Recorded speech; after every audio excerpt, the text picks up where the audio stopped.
श्री गुरुभ्यो नमः. श्री गुरुदेव दत्त. जय गुणपाणिक. मासा मार्गशीर्षोस्मी असं भगवत वचन आहे आणि त्यालाच अनुसंगून आज मार्गशीर्ष कृष्णाष्टमी अनघा वल्लभांचा अर्थात अनघा लक्ष्मीचा आज प्रादुर्भाव दिवस मानला जातो. तर बऱ्याच जणांना अनघा लक्ष्मी व्रत करण्याची पूर्णतः खूप इच्छा असते.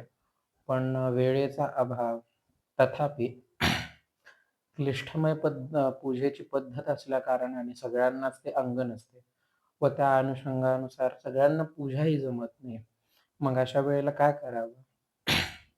तर हेमाद्रीने पापनाशनासाठी अनघावल्लभाचे एक सांक्षेप आणि सुलभ असे व्रत संपादित केलेले आहे. ह्या व्रताचं अंग फक्त इतकंच आहे, की एका पाठावर अथवा चौरंगावर 2 शहाळे अथवा नारळ यांची स्थापना करून श्री अनघावल्लभ अनघ आणि अनघा यांच्या नावाने ते शहाळे स्थापन करून त्यांची आपण पूजा करावी. आणि ही पूजा पापनाशनार्थ केली जाते. आणि फक्त ह्या व्रतामध्ये प्रत्येक मासातील कृष्णाष्टमीला पूजेचेच अंग असल्या कारणाने ही तथापि सोपी आणि सुलभ पूजा आहे. प्रत्येक मासाला ही पूजा करावी आणि असं वर्षभर हे व्रत करावं.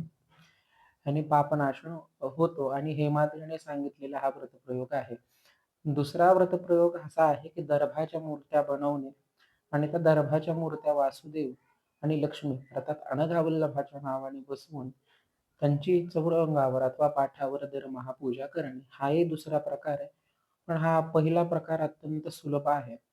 आणि व्रताचं कारण हेच, की वास्तविक पाहता की गृहस्थाश्रमी अथवा सर्वसामान्य लोकांना व्रत, उत्सव, पर्व काळ ह्यामध्ये विशेष रुची असते.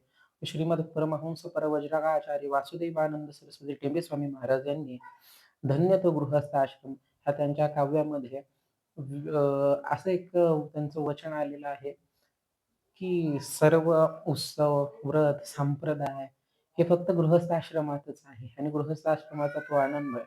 आणि जे व्रत करण्याला अतिशय सुखकर आहे, सोपं आहे अथवा विनासायास जे आपण करू शकतो. जरी आपल्या घरामध्ये त्याची प्रथा नसली, तरी ते व्रत आपण निश्चितच करू शकतो आणि अशी व्रत करावीत. त्या अनुषंगाने सर्वांना माहिती मिळावी, या हेतूने मी आज व्हिडिओ बनवायचं धारिष्ट केलं. तथापि मला बरेच दिवस झाले गृहआज्ञाही होती. पण वेळेच्या अभावाने, नियोजनाचा अभाव, त्यामुळं मी कधी त्या विषयामध्ये पडलो नाही.